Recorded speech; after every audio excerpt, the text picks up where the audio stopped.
Good morning, everyone. Thanks for being here. It looks like it's almost 10, so we'll give folks another minute or two to hop in, and then we'll get started.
All righty.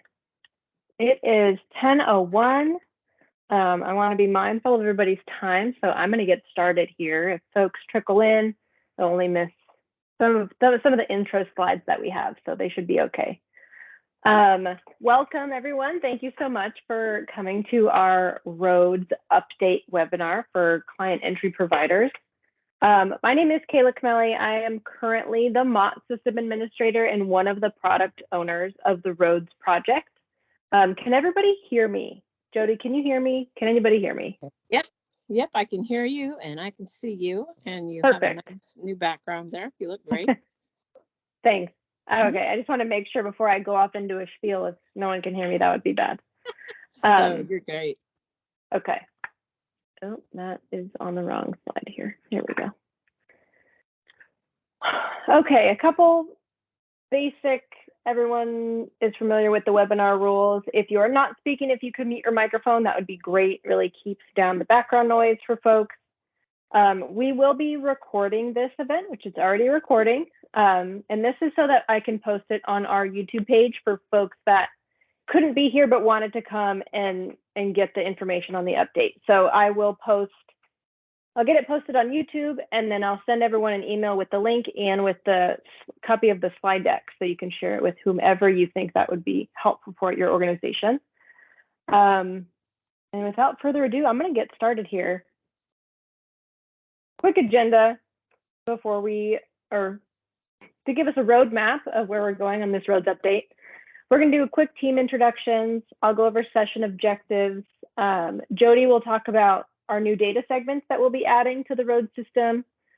I'll talk about multi-factor authentication. We'll discuss field changes, review our phased rollout approach for the project, review the timeline. I'll give everyone a sneak peek of the user interface for the portal, and then we'll have some open time for questions or feedback before we let everyone go. As a side note, if you have questions as we move through the presentation, please feel free to use the chat.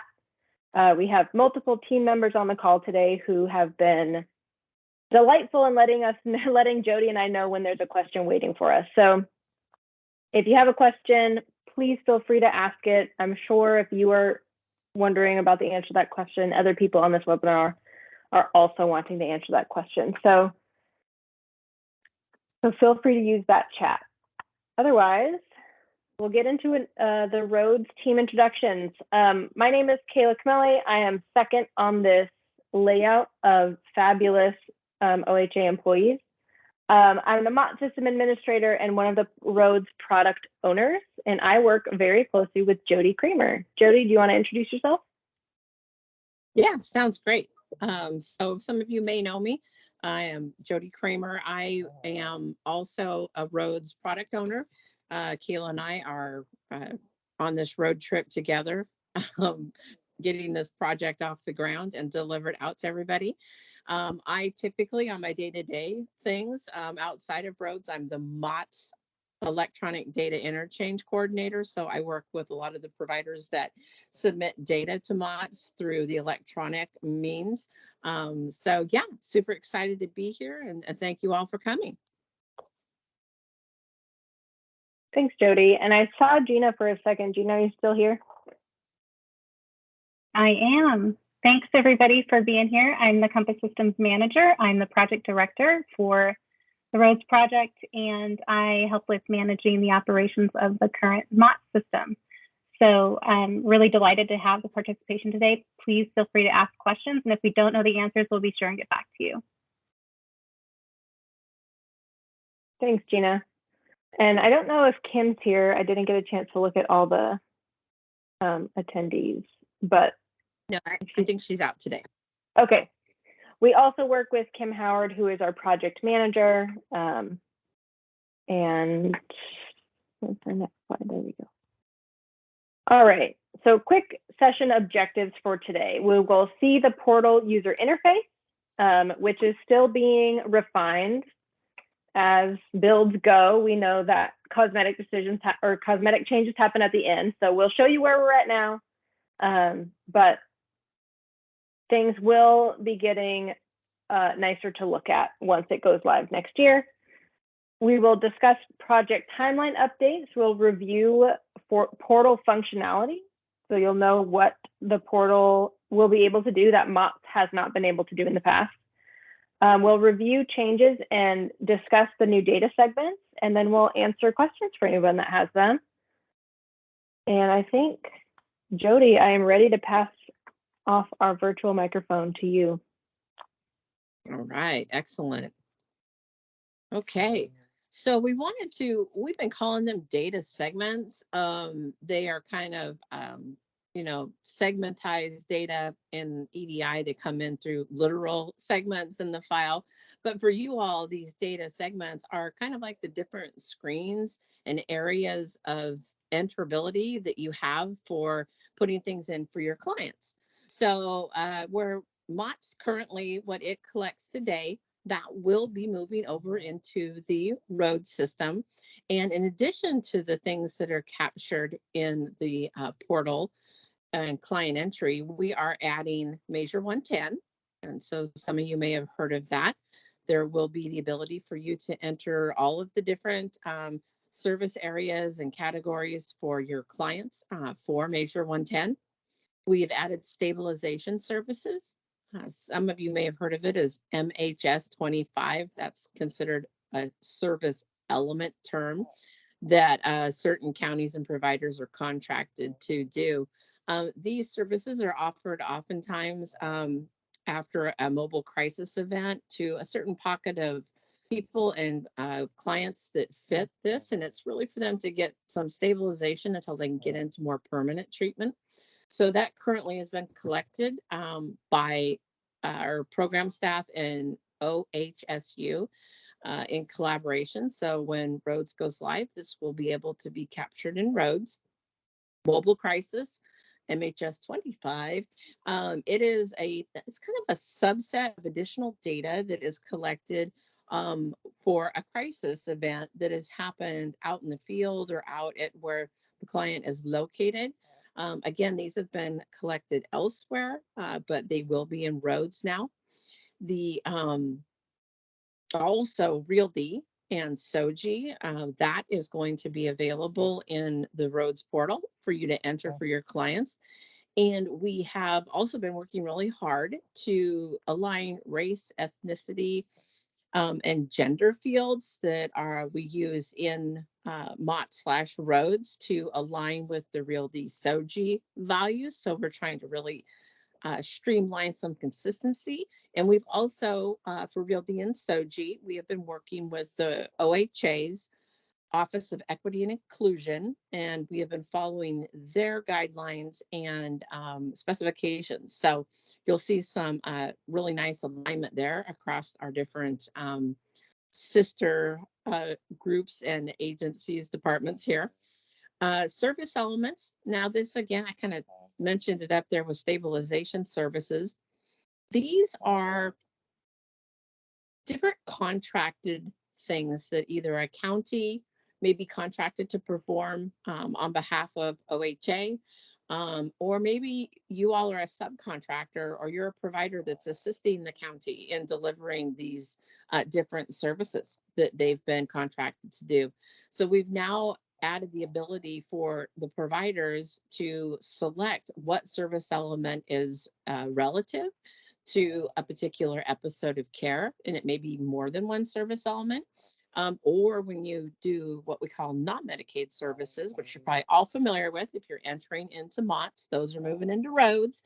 And the non-Medicaid service will have a field where you can say which service element that particular procedure applied to for a client. So we worked a lot with our tackling administrative burden, you may have heard of it called TAB group here within our Compass team, as well as program staff and other folks at different levels that really tried to go over all of the data that we're collecting, why it's being collected, what it's being used for, and do we still need it? So we'll have another slide or two on what's been added, changed, or removed. But just know that we tried to do this body of work to assist us in really getting to the core of the data that we need and to reduce administrative burden on all of the entry and multiple locations that you've been submitting things to bring this into roads and have kind of a one location as much as possible for your data submissions. So with that, Kayla, unless we have any questions, I'll hand it back to you. Thanks, Jody. I don't see any questions, so I'm going to keep going. And I'm going to talk about multi-factor authentication, which you will eventually hear and see us calling MFA, but I'll always tell you what that means. So multi-factor authentication, I'm sure most of us are familiar with that process. I'm sure you use it to log into various other accounts, and whether that's, you know, an app that you have to confirm your identity, some of them are able to call you and you push a number to confirm your identity. Just an increased security method to make sure the folks that are accessing the system are those same folks who we approve to have access to the system. Right now, the state is requiring partners and contractors, which MOTS providers who agree to submit data to MOTS are given what's called a P number or a partner number. You will be required to utilize MFA to access roads. And we will have an app that you can download on a cell phone where you just type in, and it might ask me to do it when I open the portal, but typically how MFA works, if it's going to be similar to the way that state workers have to use MFA, it'll pop a number up on the screen. You'll go in the app and type that same number so it can confirm that the person with this phone is the same person that's looking at the screen. We are going to be running through a couple sessions, what I'm calling beta testing for MFA, to see how it rolls out for providers. Because us on the state side, we did MFA when we've been doing MFA for a long time, and so it's impossible for me to see what this new MFA process is going to look like for roads providers. So I'm putting a call out to anybody who's interested in being part of a beta test for multi-factor authentication. I'd be extremely grateful if a couple of people were willing to jump on a call with me, follow some instructions, and I can document what you're all seeing and if there's any snags in the process so that I can refine those before we push out MFA to all MOTS/roads users, which is going to be over about 400 users. So I'd love to make sure that process works for everyone before we push it out. So if that is interesting to you, feel free to put it in the chat, leave your email, and I can reach out to you to coordinate that. But otherwise, we'll have a couple different ways that folks can register for MFA. I'm working on finalizing those instructions over the next week or two. And then we'll start that process likely February to March, because we will need folks to be able to use MFA to complete their roads training, which will happen in March. So at the latest, early March, you'll hear from us, or you'll hear from me before that, but to complete the MFA, likely late February, early March. And I'm always here to answer questions about that. If folks have questions, just let me know. I saw questions come up, but I don't know if they were about MFA. Yeah, they were, and it looks like Gina has been responding to those. Okay. It's basically about if can you do this without a phone app? And Gina's mentioned that that's the preferred approach, but we do have an alternative, a little hardware token called a YubiKey. Okay.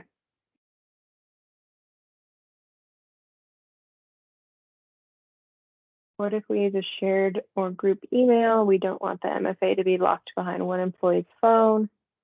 These are all good questions. I appreciate these. I don't know about that one. I'm not sure if Jody or Gina has an answer for the latest question about a shared phone. But I can definitely reach out to the team that's working on MFA and get answers and put them in that email I'll send to folks after this webinar. So I will work on getting answers to those. I will pass the microphone on to Jody if you want to talk about field changes. Yeah, sounds great. So as I kind of alluded to in the new data segment slide we went over, there are some field changes. We have added some fields, we've removed some fields, and we've changed some fields. And this slide is not a representative of it. It doesn't include all of them. This is a little subset. So no, there are more, as you can imagine, when we've added Measure 110 and we've added Realty and SOGI, stabilization and other things. There's more than these, but this just gives you an idea of some that we have added. Tribal enrollment. One of the things that we really had heard from a lot of you was the discharge date. That hadn't been something we were collecting from MOTS or allowing you to put that specific date in, or the date of last contact. So we heard that and we've added those. We also added an SUD discharge date in case your client is getting co-occurring services at your organization and they finish the SUD, then you'll still be able to report that discharge date, but continue with their behavioral health reporting. We've added an alias field, and that one's not on here, but we've added an alias field. We're excited about that. The ones that we've removed, these are some of the ones that we have taken out. Academic improvement, school attendance, school behavior. We went back and we just found that some of these were no longer needed in the current model of data that needs to be collected for folks in the different programs. Some of them we changed. So, and especially for you folks with the portal, this will be helpful because some of the ones like number of grades completed, this was like a numeric field that you put like 1 through 16 or something like that. And we've actually modified those that now it's going to be a drop down and you can pick, actual high school, GED, schooling. It gives a lot of more options in there. There's a couple more that have changed. If there is a client that's in residential treatment and they have kiddos with them, then we've added some dates for the kiddos to kind of, report when did they come in and when did they leave being at that location with their parent. So we've added that. So yeah, a lot of new things that we have got, pretty exciting. Yeah, just realized we did this in an effort to, kind of bring our system up into current day's requirements and also to be cognizant of what we didn't need any longer. So yeah, with that, Kayla, I'll turn it back to you. Thanks, Jody. Looks like we had one question from Nicole. Date of last substance use. What if we don't have a specific date?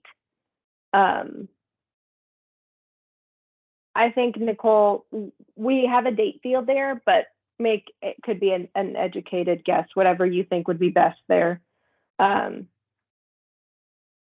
It used to be, I'm trying to think of what that field, how it used to be. It used to be substance use in the last 90 days, which was hard because folks didn't know when the 90 days started, right? We don't know which 90 days that was being discussed in that field. And so date of last substance use was a way that we could narrow down when that happened, but just do the best you can if you don't have a specific date. And Social Security will not be a required field. It will be optional.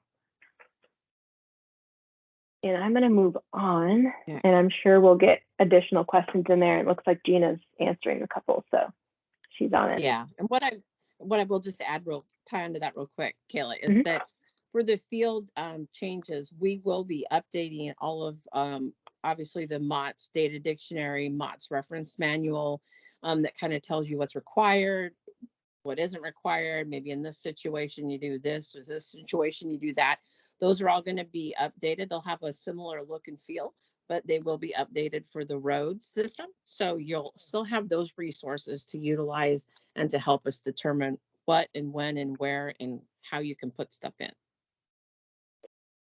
Thanks, Jody. All right.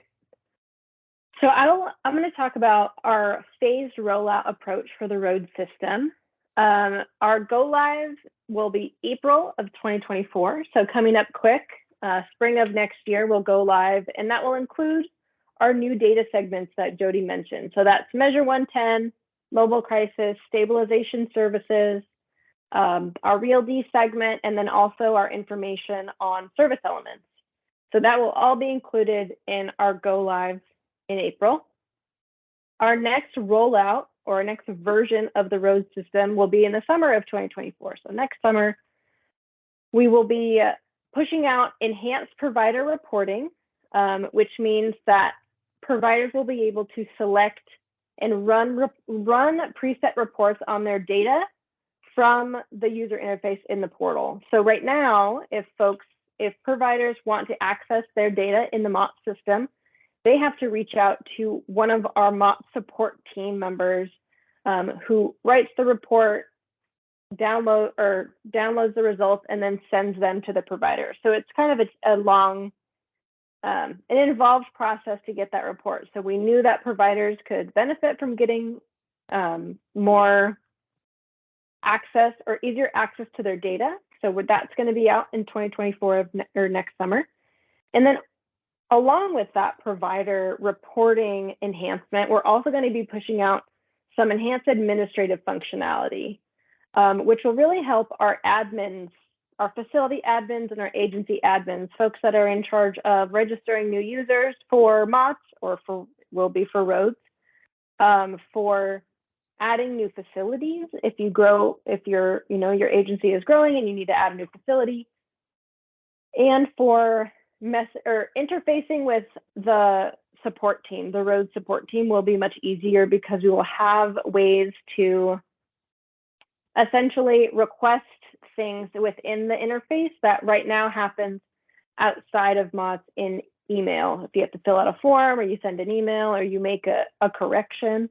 If anybody has ever used our spreadsheet to make a correction to one of our locked fields, you know that is an intensive process, right? You have to download a spreadsheet, you have to fill it out, you have to send it back to us, we have to respond. It's a lot of steps.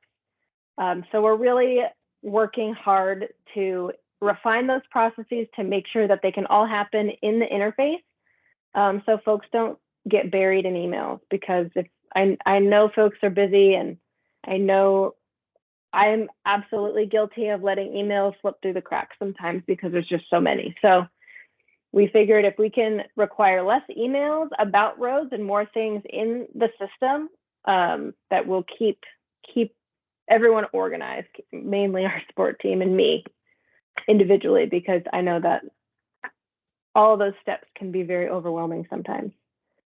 Our third rollout will include our assessment portal. Our assessment portal will be essentially bolted onto the road system and house standardized assessments that are used within the behavioral health space. I think we're going to start with the CANS assessment, and then we will be adding assessments as that bolted on piece progresses, or as it becomes more familiar to folks that it's there to be used. I'm sure we'll have a process to add new assessments that are used so that providers don't have to use 10 different website or data collection systems to collect that one piece of information. We can all have it in roads. Fall of 2024, we will also be rolling out our drag and drop templates. I will do my best to give a brief description of what this is, and then I'll hand it off to Jody.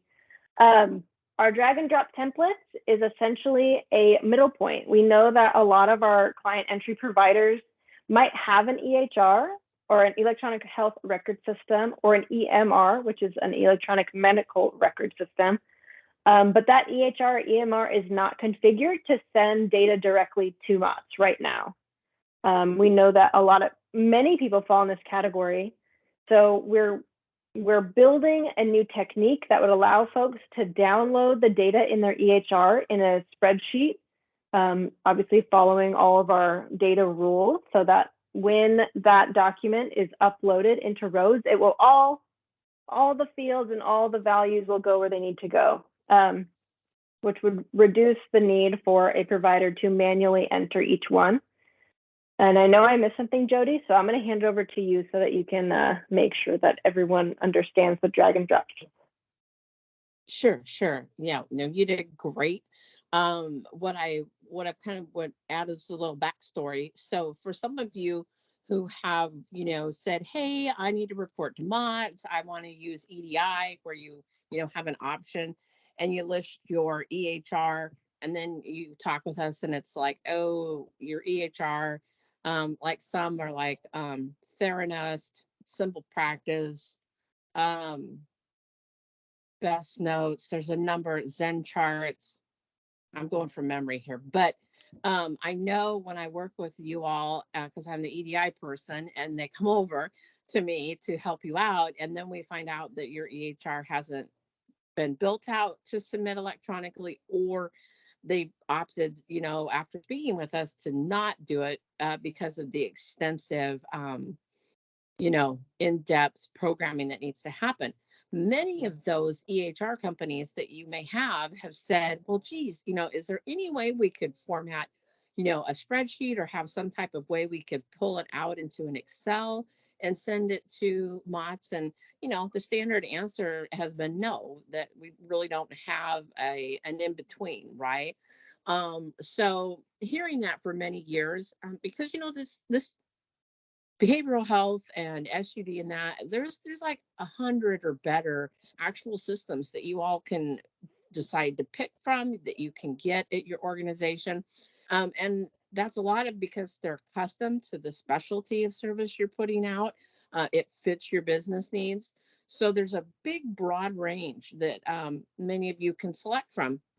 And so not all, really, there's probably about 15 that have built out, if that, they're full EDI. So we wanted to have some equitable thing that we could help bridge the gap, where we could allow you some flexibility to be able to use something like that and work with your EHR, as long as it fits the instructions and how we need it to come in.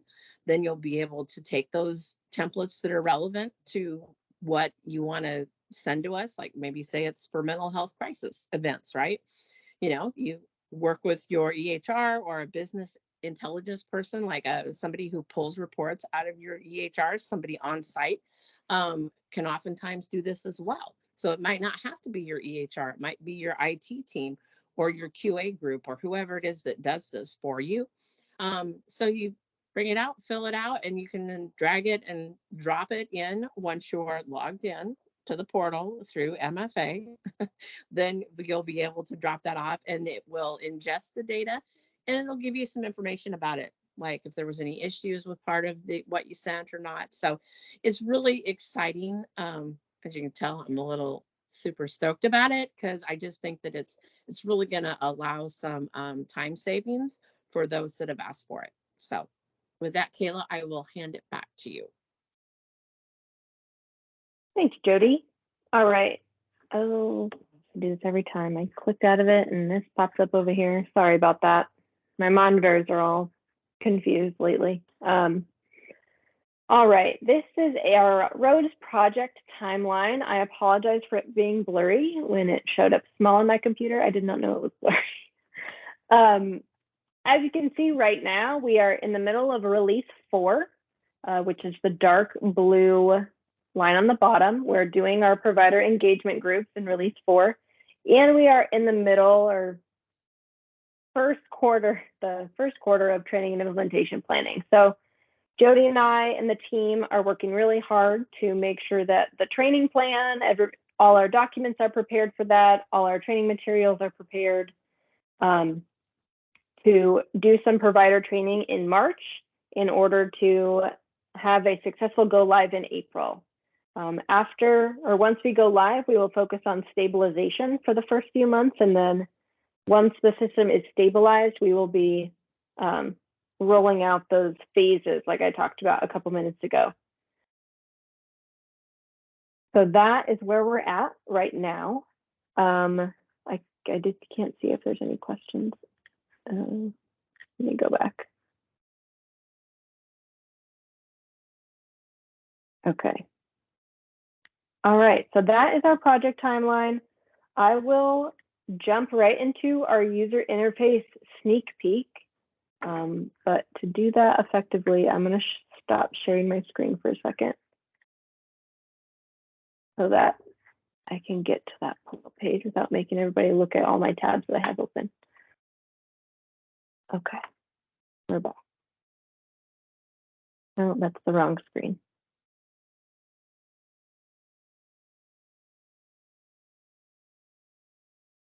There we go. Okay. All right. So this is our roads portal. This is what you all will see, or something similar. It will not look just like this because we still have to make a lot of adjustments. But in general, roads landing page, you'll click sign in.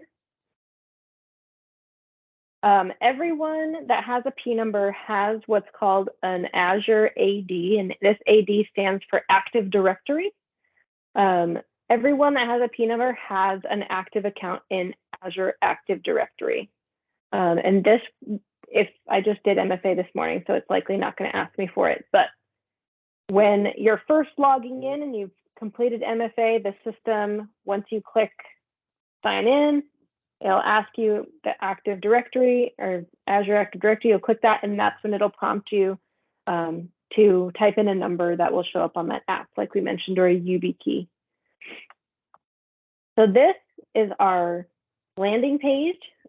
We have a couple of tabs at the top that allow folks to submit data. So it starts out with your clients. We'll click on the clients right here. You'll have various ways to search for a client. You can search by last name, first name, ID, date of birth, Medicaid ID. And then if you are responsible for submitting data for more than one facility, you can search by facility. But for me, I am only connected to the best crab in the business. As a reminder, this is our test environment, so none of this data is real. If that wasn't obvious by this facility name that someone made a long time ago. You're able to filter or sort by status. So if you want to see your active clients first, they'll be there. If you want to see your inactive clients first, they will be there. So let's look at active clients. And I'm going to look at a draft client.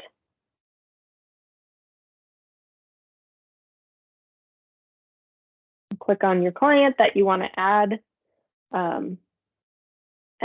a episode of care to. This person has a deactivated episode of care, and it doesn't look like I can add one for this client, but that's okay. similar to MOTS, where it shows the different categories of data that can be submitted. We have our behavioral health, SUD, co-occurring, and assessment only. Behavioral health, SUD, and co-occurring all have similar components, which is why they're all together. And assessment only happens if you all aren't aware of that type of data submission.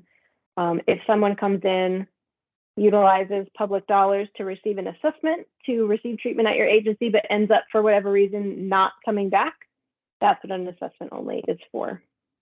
We have non-Medicaid service, our mental health crisis, which also is connected to our mobile crisis. Save this, and the date. Go to date in. Eventually, we're still working on what are called business rules for the system. And business rules, if you're familiar with entering data into MOTS, are the error messages that you get if you don't fill out a field correctly, or if you forget to fill out a field. That's what we're working on right now. So I just clicked save with all of these empty fields, but that will not happen in Rhodes once it goes live because we need all that data and they can't all be blank. So for example, a mobile health or a mental health crisis will have a client profile tab with our client demographic information. And then it'll also have a mental health crisis tab. In this tab, there's a field that says, is this mobile crisis?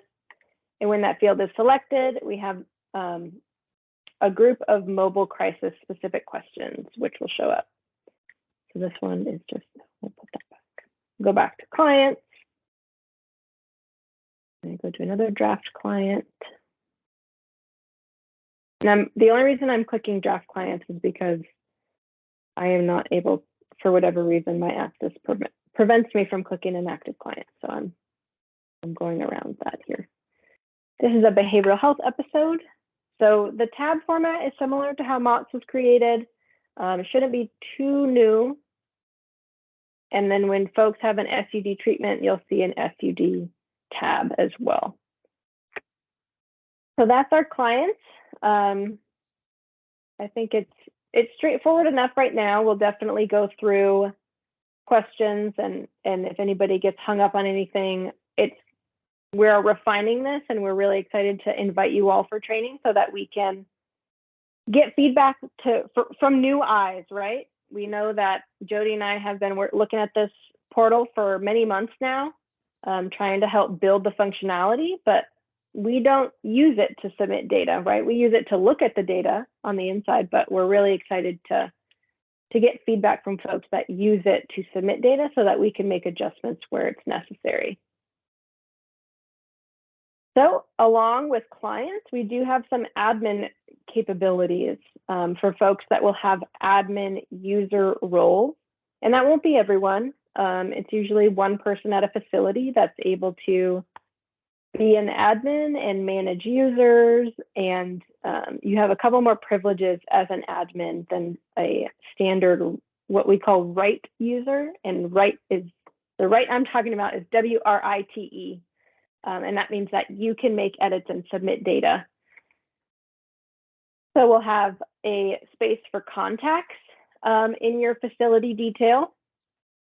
For these contacts in MOTS, only one person was allowed to receive reports. We know that MOTS sends out monthly auto reports to providers, but the way that reporting tool was set up, we only were allowed to send that report to one person. In Rhodes, every contact will have the ability to say that yes, they want to receive those reports, so we won't have that same limitation there. In addition, facility users. So I could have a user here. If I had an admin role, I would have the ability to delete this user or delete a user that for whatever reason is no longer responsible for sending data to Rhodes, left your organization or whatnot. You could do that all right here. And then also for data submission methods, right now, the folks on this call are utilizing CE, so you'd be utilizing the portal. But maybe at one point you get an EHR that is connected and able to send the data via electronic data interchange, or EDI. We'll have a button. We're working on that right now with our contractor to put a button here that says, I want to change this method. So all of those changes will be able to be requested from the portal, which I'm very excited about, and I hope that makes making these changes simpler for providers. So that is a quick summary of our facility details. I know the folks on this call are not utilizing EDI right now, but I want to brag about Rhodes really briefly. In MOTS, EDI users, it was essentially a bit of a black box. They didn't have a lot of ways to see the data that they put in the system, in the interface. They obviously saw the files that they sent and the raw files that they were working on, but in Rhodes, that information is going to be populated in these forms so that EDI users can see them. And that's why we have an EDI button up here. If you are not utilizing EDI for your submission, you will not see this button. And this talks about status level error, file errors, transaction errors. But we won't go too deep into that. But I just wanted to let you know that that's a new functionality for Rhodes that we're really excited about. But if it is not applicable to how you are submitting data, you will not be able to see it or do anything with that. Okay, I think that's it for our portal, our brief portal sneak peek. Did any questions come up, Jody? I did not see. I was trying to look, but. I did see one, says, so for each service, we have to go back and forth for each service as in co-occurring. Amy, if you'd like to come off mute and let us know kind of what you were talking about. Yeah, when she was when you were pulling up the client information, and then you had the service, like you said, a crisis service or a mental health service or a SUD service, right? Mm-hmm. On the tabs. So with a co-occurring treatment provider, would we have to go like back and forth on a SUD note and a mental health note, or do you have it where like it's co-occurring? Like, Yes. Does that make so sense? If someone is receiving co-occurring treatment, they're receiving behavioral health treatment and addictions treatment, that'll be under one co-occurring episode of care. So you will have to do less going back and forth. It'll just be in one place. Nice. Okay. That's what my question is. Thank you. Uh-huh.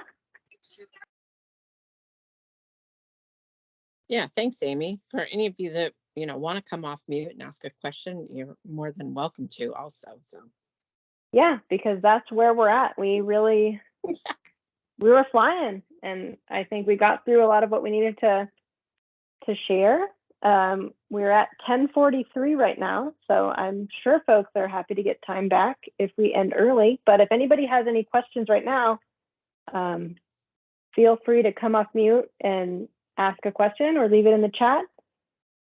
I will add our contact information to the email that I send to folks after this meeting and after I get this recording uploaded. If you have questions later today or tomorrow about Rhodes, feel free to send it to any of the emails that are on here. You can send it to me or Jody individually. We also monitor the Rhodes email. So if you don't want to single out anybody in particular, you can send it there. Otherwise, oh yeah, go ahead, Jody. Any closing thoughts? Just gonna say, if any of you feel like it would be valuable for others at your organization to attend something like this, we are having another one. Is that on Wednesday? I'm looking right now. I was thinking maybe we could drop the link. It is. We equaling Kayla, but it's tomorrow from 2 to 3. Okay. I was just thinking maybe we could pop that in the chat, and that way, if you do have others that want to attend, or now that you've been here and you think it would be helpful for them, or they might have questions, we definitely don't have a cap at the moment on these, and so we'd be happy to have others coming as well. And if you thought this was so wonderful, you want to join us for a second time, we'd love to have you also. So we're very excited about the project, as you can tell. Yes, we've been really excited to share where we've gotten so far with roads and to share it with providers. So thank you so much for being here. I did drop the event registration in the chat. If you do want to forward that along to any coworkers, feel free. Yeah. Otherwise, There's one go last ahead. thing. I was gonna say, even if you're, EDI and you attended, because you weren't able to make some of the EDI ones that were for last week, you can also attend the one that'll be tomorrow as well, because they're valuable kind of across the board, because there's some applicable information to both CE and EDI. And okay, somebody had their hand up, but it went back down. Okay. It was me. Oh, hi, Amy. That missed 21 questions. Okay. So what's I missed last week, and I'm really sorry. And you might have already gone through this, but the cost and all that stuff. Where can I get more information, and what that looks like, and all the stuff that I have missed because I've been so busy. I missed a lot. So, Yeah. What do you mean by cost? Sorry, if you could. is there a cost for using this system? No. Nope. Okay. No. Perfect. No. So We make it available to you. If you do choose to try to integrate your EHR, or if you're going to have them try to utilize the templates at some point, those are costs that do occur for the providers. Sometimes it's within your service level agreement or whatnot with your EHRs, but to actually send the data to MOTS / roads, or to access the portal and enter the data in, there isn't a cost for that. I just want to be clear. Okay, so yeah, thank you. And so is this, if I'm remembering correctly, this is replacing MOTS or? Yes. Right. So now we start entering into roads instead of, right? Next April. Next April. So right now continue to use Yep. the same MOTS. Okay. Yep. And Okay. one thing too, is don't stop submitting the MOTS because you think that roads is coming. Sometimes it's easy to get a lot of information and kind of be like, oh, well, I'm going to wait till the new system gets here. Or you might even have other people at your organization that just kind of are, a little confused. Keep reporting to MOTS. When we do the cutover in April, all of your data that you have put into MOTS is coming over into roads. And you will be able to see some of that data. So keep doing what you're doing, your facilities and everything. Don't stop what you're doing. If I didn't say it, don't stop. Till we tell you. All right. Thank you. You're welcome. Thank you. And I see a message from Valerie, and I think this was about the discharge reasons. I do remember your email, and we are putting value changes in what we call the backlog. So it will be updated as we go if we determine that a new value needs to be added. So it is listed. I clearly remember seeing your email about that. I know we've added one. I don't remember which one it is because that is so much information. But I can go back and look and see. If you want to email it again, you can. Go ahead, Jody. Yeah, if she could re-email it, that would be great. I know we added administrative closure because sometimes an organization, may close or something happens and the values that we have are not really applicable or relevant to that type of event. And we've had to kind of work around that. So that one is being added, but it would be great if you could just re-email them so that we could take a look at it. And kind of talk that over with our teams, program staff and business analysts and people like that that assist Kayla and I with the info. Right, Kayla? Right. Yeah. This team is very big, and Jody and I are just two pieces of this giant puzzle. Great. Thanks, Valerie. All right. Well, if there's no questions, and folks know where to get the information if they need it, to email us. I'll send out an email in a couple hours or this afternoon. Then, unless Jody, if you have any closing thoughts, we can let folks go. Yeah, no, I'm good. Just thank you all for being here and being interactive and asking questions. Helps us. Yes. Yeah. Thank you, everyone. Have a great rest of your Monday. Bye. Bye. Thank you, ladies. Bye.